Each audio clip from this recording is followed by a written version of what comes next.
Coalition of unemployed nurses and midwives appealed for employment. President Mahama calls on Otumfuo Said to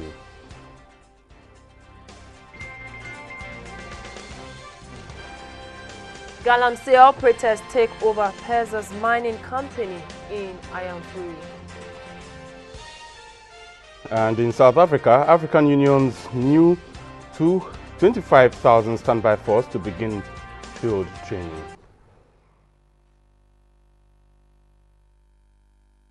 Live on GBC24 and GTV, this is News Hour. My name is Shirley Annan. And I am Abdul Hayi Mumin, and we have Clement Sam in the studio to help us with the sign language translation of the news. The Coalition of Unemployed Nurses and Midwives have appealed to the government to offer them employment immediately or release them from a signed bond to allow them to look for jobs elsewhere. On Monday afternoon, some of the nurses refused to leave, even after appeals from the leader of the Ghana Registered and Nurses Association. The group of nurses are about 6,000 in number nationwide. They say they have been at home for the past 2 years after completing their training without employment from the government per the agreement. The nurses say they are bonded by the government, which bars them from looking for jobs. What prevents us from seeking employment from private institutions is the bond. We've been bonded by government. We've signed a legal document with government that you can't work anywhere. You can't go to school. You can't even travel outside instead of greener pasture, simply because we have been bonded. So this bond have imprisoned us in our homes. We can't even come out. I applied personally into some private institutions. I was told that because of the bond, I can't be employed.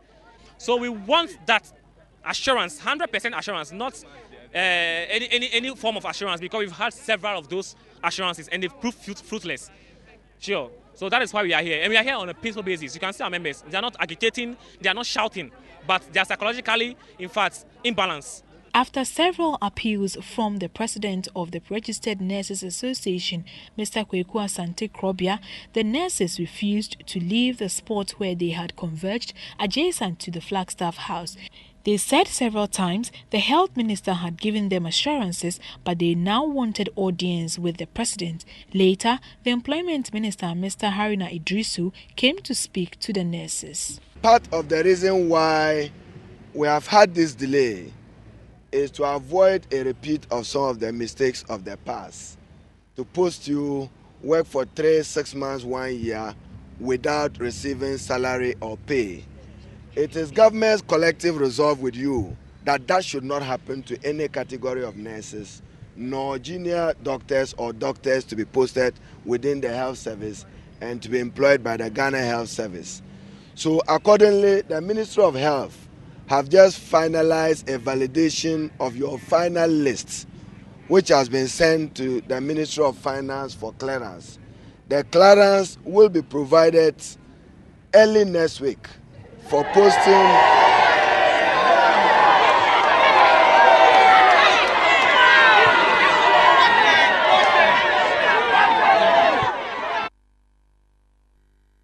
President John Mahama has called on the Asante Hene Otumfuo Said at Mensha before addressing an NDC conference held at Ahinsan in Kumasi. This is ahead of the NDC primaries in November, which will be conducted with expanded electoral college. President John Mahama has made a number of visits to the Ashanti regional capital, Kumasi. This time, he was there to interact with party supporters on the NDC's upcoming primaries. As custom demands, he paid a courtesy call on the Asante Hene Otumfuo Said at the Mensha Palace. The Asante Hene would later join the president to cut sod for a huge market project at KJTI in Kumasi. Prior to that, the president joined regional and some national executives of the NDC at a meeting with party supporters at Ahinsan.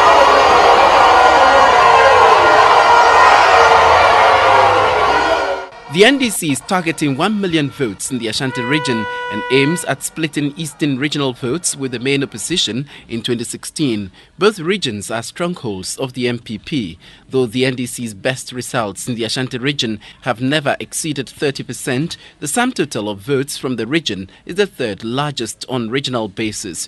The party is campaigning on its record under President Mahama, which it says is transforming Ghana and changing lives. Reacting to the NPP's claims that the voters' register was not credible, the NDC wondered why the register compiled under a biometric system advocated by the MPP is being questioned by the same party. He says the MPP must work with the Inter-Party Advisory Committee, which is an interface to the Electoral Commission. Just as in Kofodia, the General Secretary, Mr. Johnson Isiedun Ketia, and President Mahama addressed the gathering. Well, my no democracy, I can be my minkabi. Etia Samune said, they don't know our Moyana Banteno. Yayanti said, Dogo be no abe Ozongo. Yayadi. Now, Yachay said, 29th, any 30th for no, Ebedruso. Now saying, your party, and Secherebi. Yes, Sakra Party, it will be the most organized party in Ghana, the most modern. And you start to register your members in Ghana. You be a friend database. Database no obia we party member. Udin be wo picture be wo telephone number baby a wotie baby a wo bia no hu se osan agiman a wo atwema mponua oye NDC ba.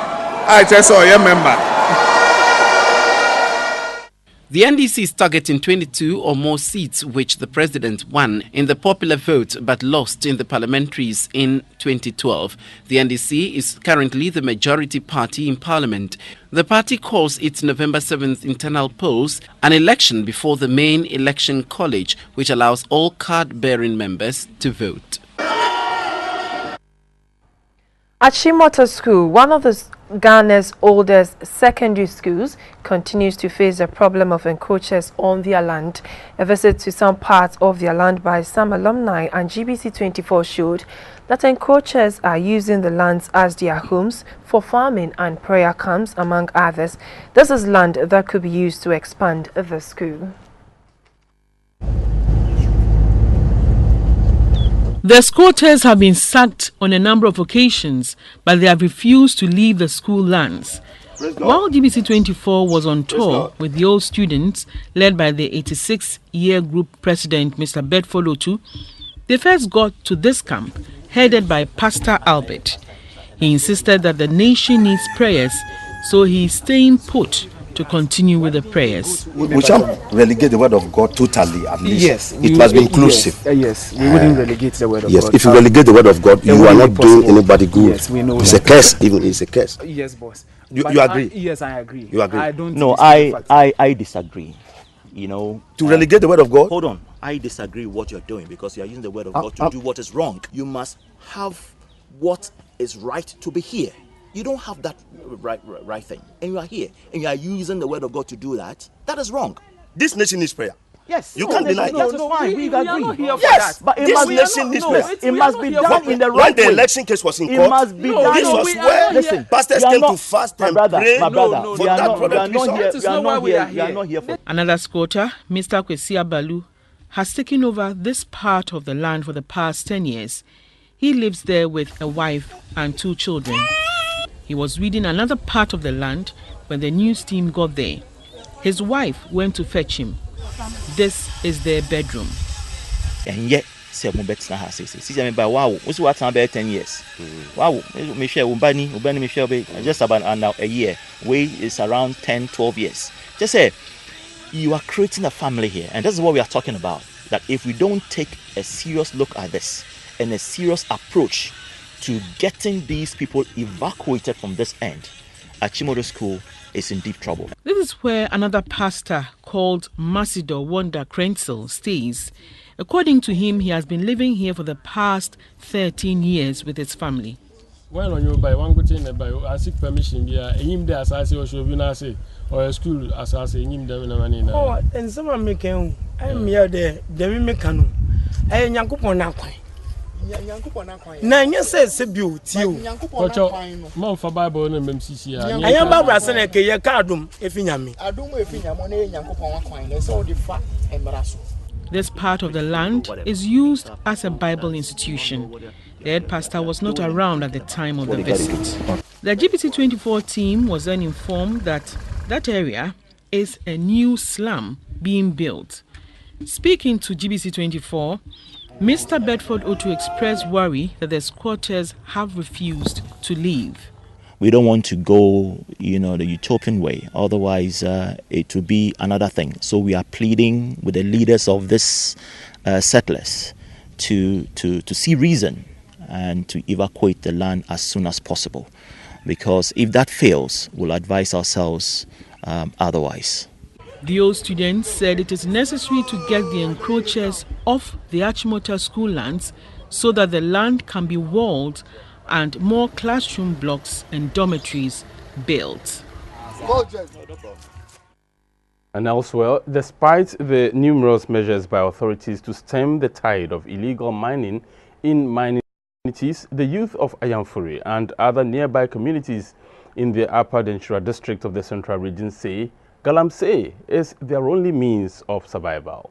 The residents have taken over a concession belonging to Perseus Mining Company and have intensified their galamsey activities. Ayamfuri is one of the major mining communities in Ghana. Aside mining, farming used to be another major occupation by the people, but a majority of the residents have abandoned farming for several reasons. These include lack of farmlands and the loss of soil nutrients as a result of chemicals used in mining activities. Ironically, they claim to have no option of surviving but to join in the very act destroying their land. They are venting their anger on a legal mining company operating in the area. Hundreds of the youth in the area have taken over a mining concession belonging to Perseus Mining Company. When news got to the youth about the presence of the GBC24 crew in the town, they furiously moved in their numbers to confront our team. According to them, their story of joblessness and the need to survive as they watch others take over their lands is not told by the media, but rather what they do for a survival is what is always highlighted. The assemblyman of the area, Godfred Wofakwache and Madam Veronica Apia, carried their sentiments. After moving us from our homes, they have not paid us any compensation. We need the government to talk to the authorities here. The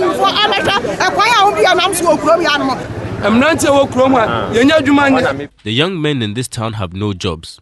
We appeal to the government for help. The General Manager of Corporate Affairs of Perseus Mining Company, Edwin Akwe, explained that despite going about its operations legally, the company has continued to honor its responsibility towards the people. He says 42% of the company's workforce is from the area. He also said the company has established a trust with seed money of 2.5 million Ghana cedis to support the people alongside sponsoring more than 90 students at various levels, construction of schools and clinics, among others. But I think the most important thing that we also have to realize is that they are basically destroying the environment. If you had the opportunity to see the area that is they are currently working on, or you even go around there and see the areas just close to it, you can actually tell the extent to which the area has been destroyed. Residents are asking the authorities to look into their issues for peace and calm to prevail in the area. Ghanaians continue to exhibit their civic responsibility by paying their TV license fee to the state broadcaster in Accra on Monday. It was the turn of the Ghana Armed Forces, led by the General Officer commanding the Southern Command, Brigadier General S.K. Aditi. The soldiers turned up in their numbers to pay the required license fee. Southern Command of the Ghana Armed Forces on Monday, soldiers from 5 garrisons in Accra and 1 battalion from Tema were on hand to pay their fees, which is a civic duty. The head of TV license at GBC, Reverend Ebenezer Boche, explained the process of collecting the TV license fee and entreated Ghanaians to pay their levy. This is a license, and from the legal people, they say that licenses are fees which cover a period. So unfortunately, what we are paying for is for this year. The General Officer Commanding of the Southern Command, Brigadier General S.K. Adeti, commended GBC for its selfless service to the nation and called on all to pay the revised TV license fee. He urged his colleagues to be patriotic and pay the required fee. The military high command, in its wisdom, in its own small way, has found it highly expedient to inculcate in this habit, this civic responsibility of ensuring that we as soldiers apply ourselves to this concept and making sure that we contribute in no small way in making sure that the program succeeds. Members of the public are required to register and pay for the year before they are issued with a TV license. Now the news. The old boys of Bishop Herman College have drawn up a draft strategic document that outlines their plans to propel the school up the academic ladder. Christine Bobu Strategic Framework 2016-2026. The plan is to promote effective teaching and learning, which will in turn reflect in the school's academic performance. Bishop Herman College, located in Pando in the Volta region, is touted as one of the best second-cycle institutions in the country. Although the school has produced very good results over the years and has many prominent Ghanaians as former students, its academic performance is said to have gone down in recent times. The school is also facing infrastructural challenges. To help address the situation, the old boys have come out with a draft strategic plan to ensure quality education on the campus, as well as create a conducive environment for both the students and teachers. At a ceremony to induct new executives of the Bishop Herman Old Boys Union, the newly elected national president, Professor Anthony Salah, said the document will be launched at the school's founder in February next year and will be incorporated into the school's development agenda. The induction ceremony was also an opportunity for old mates to catch up on old times and have fun. You're watching the news on GBC24 and GTV. We have business coming up shortly. Please stay with us. By courtesy of EcoBank, Hisense and Airtel, let's do business. My name is Esther Adu. At a World Bank forum in Accra, African leaders were again reminded about the need to formulate and implement policies for the benefit of their people. The gathering at the University of Ghana, Legon, was an opportunity to trade ideas and task themselves on how poverty in Africa and the world at large can be eradicated by 2030. Latest estimates from the World Bank suggest that extreme poverty in Africa went down from 56% in 1990 to 43% in 2012. At the same time, however, Africa's population continued to expand rapidly, and as a result, the number of people living in extreme poverty still increased by more than 100 million. For this reason, the forum was held. Several high-level opinion leaders from the public and private sectors were on hand to reflect on two ambitious goals. This includes ending extreme poverty by 2030 and to effectively promote income growth among people in the bottom 40% of the population in every country of the world. The Vice-Chancellor of the University of Ghana, Professor Ernest Ayete, shared his thoughts. If we've agreed to host the World Bank today on this mission, a mission to end poverty, is simply because we share a common agenda and we have the interests of the people of Ghana and of Africa at heart. The president of the World Bank, Jim Yong Kim, said it is important to give women capital to invest. There is growth, there has been growth, but it has not been shared as widely as it could be, especially that young people, women, and those who've traditionally not been getting access to capital. We've just got to make sure that there's access to capital, that there is a business environment in which small, medium, and even large enterprises can grow. The chairman of Heirs Holdings and the United Bank for Africa, Mr. Tony Elumelu, was not happy about the inability of African leaders to provide jobs for the youth. The president of the African Development Bank, Akinwumi Adesina, said women drop out of school because of poverty. If you want to really help those that are most vulnerable, which are women, first thing you do is provide access to water. That's the first thing. The second thing has to do with the issue of access to finance. Education Minister Professor Nana Jane Opoku-Agyeman stated that women must be empowered in the area of education. By empowering women, you empower many aspects of life. You empower children's life, you empower health. And therefore, in this country, there's been a lot of emphasis on the education of women because we've understood that that is one of the clear paths towards not just ending poverty, also having stability, having peace, having a healthier population, and having a more robust economy. With the adoption of the Sustainable Development Goals, which includes eradication of extreme poverty by 2030, the experts say successfully implementing the post-2015 development agenda will require proper understanding of poverty and inequality in the region across countries and population groups. The chairman of the United Bank for Africa, Mr. Tony Elumelu, says the high unemployment situation, especially among the youth in Africa, is a threat to the continent. He has therefore urged African governments to come out with policies that would provide job opportunities to the youth. He said this in Accra when he interacted with journalists at the bank's head office. The United Bank for Africa UBA PLC is a leading financial service provider based in Lagos, Nigeria. UBA offers universal banking to more than 7.2 million customers through 700 business offices in 19 African countries with representative offices in New York, London and Paris.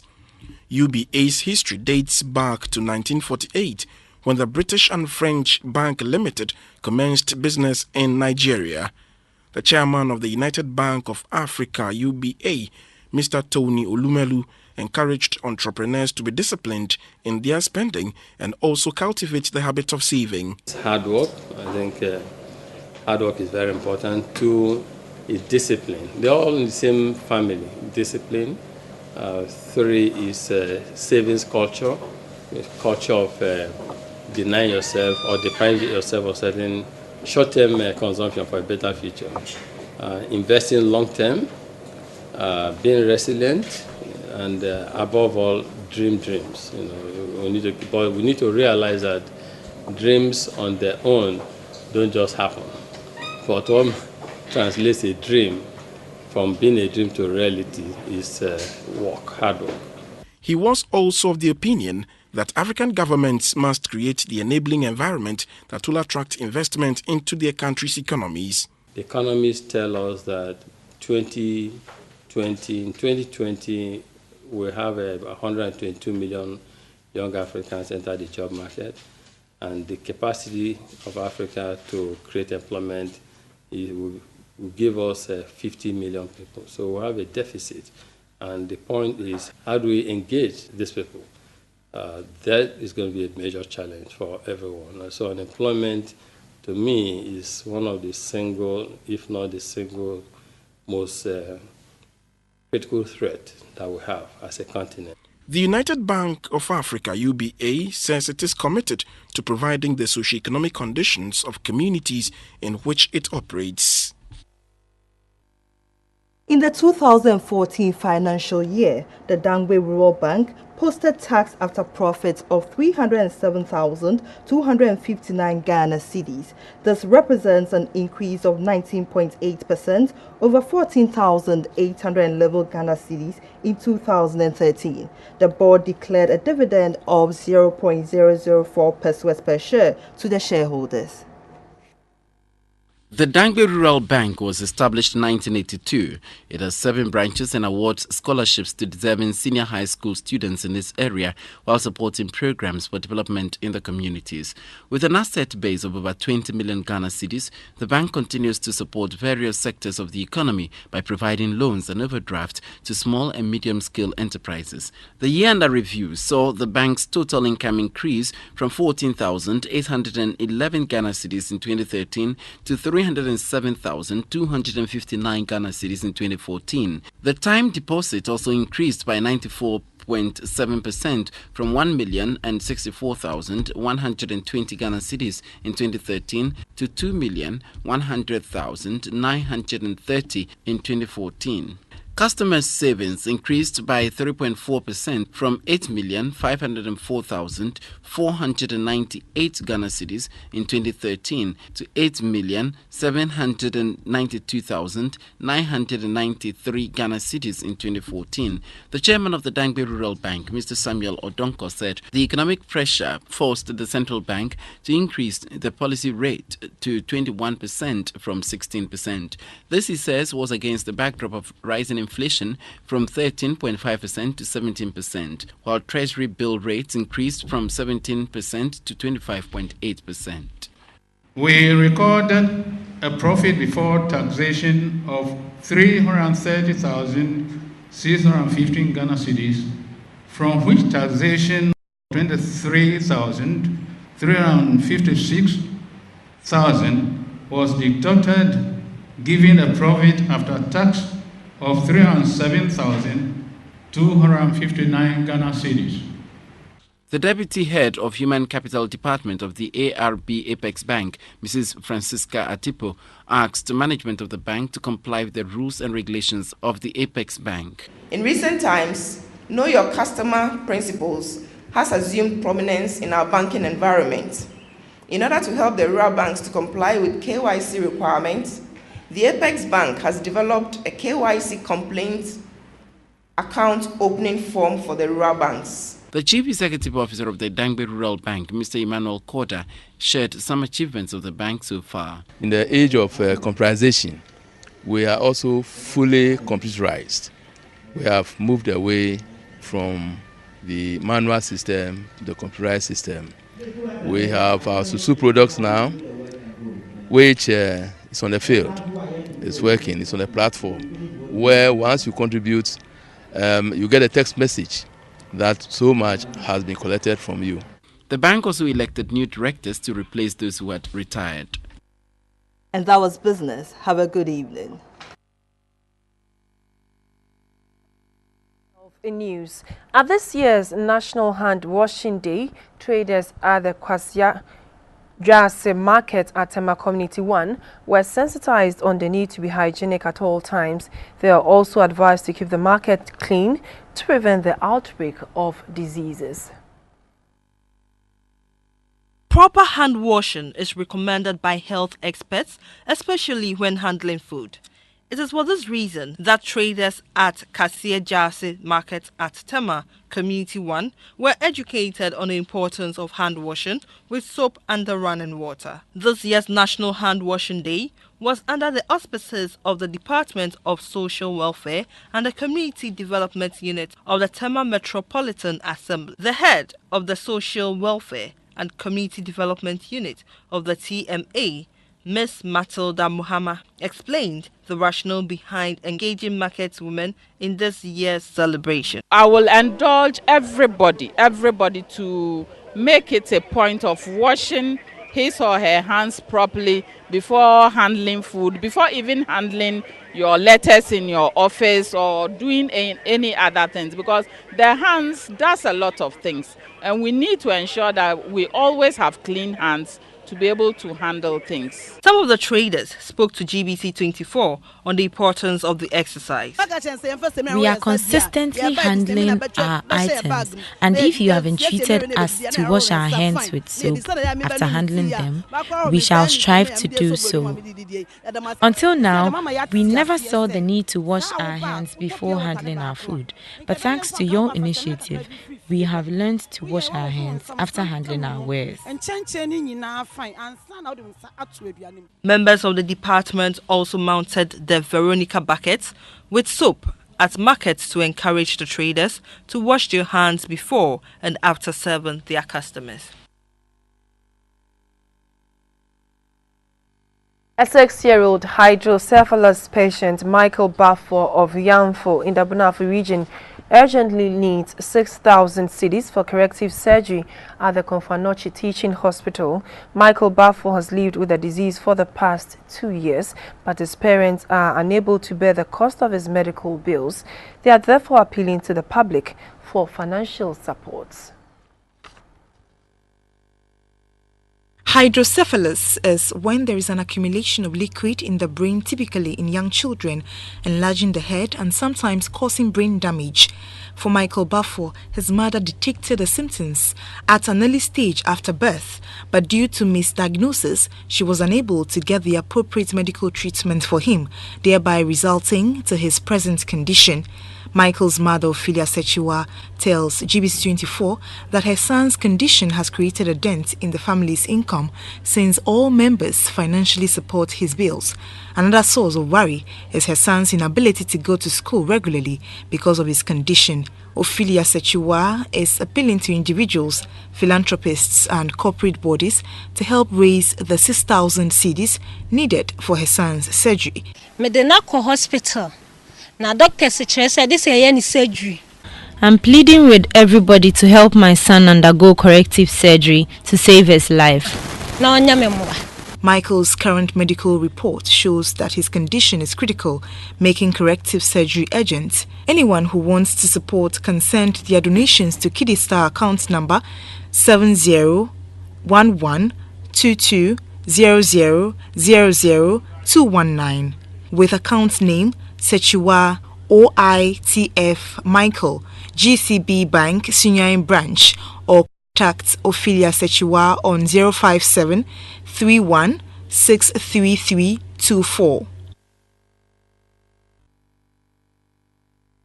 Good evening, an update from the world of sports. I'm Theophilus Sampa. This is in partnership with Tobinco Pharmaceuticals Limited, producers of Lunat. Let's move straight to Kumasi, where the local Black Stars on Sunday boosted their chances of qualifying for the 2016 Africa Nations Championship CHAN tournament after they came from behind to beat the Elephant of La Côte d'Ivoire by 2-1.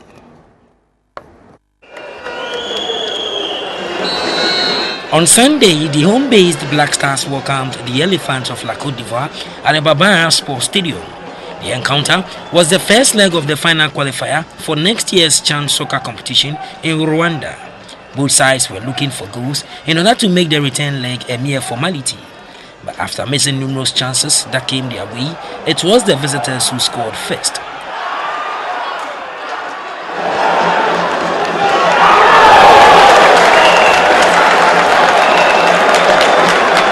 Coach Maxwell Kunedu's side regrouped and got the equalizer through Asokwa Deportivo's forward Joel Famille to end the first half 1-1.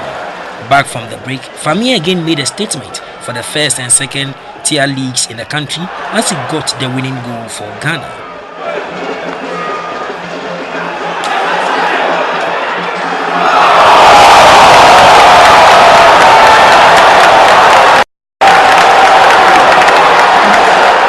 Home-based Black Stars will go into the second leg with an advantage and will seek to confirm their qualification after the second leg tie. Here are reactions from the coaches. We wanted to score a couple of goals more, but it didn't work out. But we've won now, the ball is in our court, we also go there and try to beat us. But that is not what Ghana deserved to win this game. So for us, we have scored one goal. We will do our best and we will try to beat Ghana in Abidjan for the second leg. The winner over the two legs between Ghana and Ivory Coast will be eligible for a place at the 4th Africa Cup of Nations Championship CHAN taking place in Rwanda early next year. Ghana's proud cyclist Alain Mumuni won back on a 3-day tour from Accra to Kumasi as part of activities marking the 33rd World Polio Day celebrations.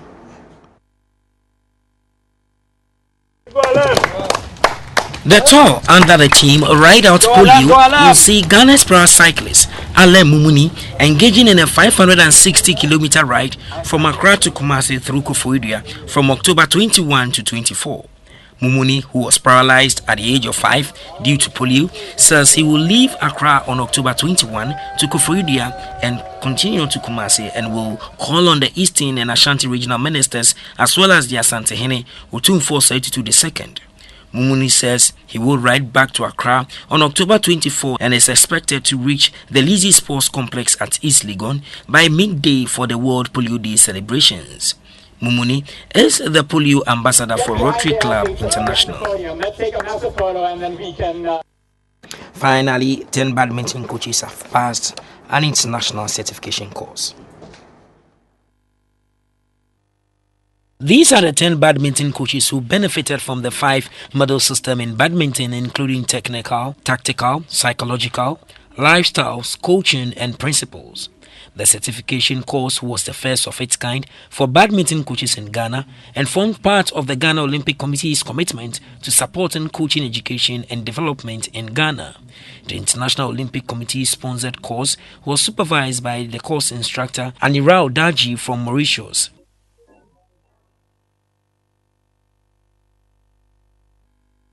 That's all for sport.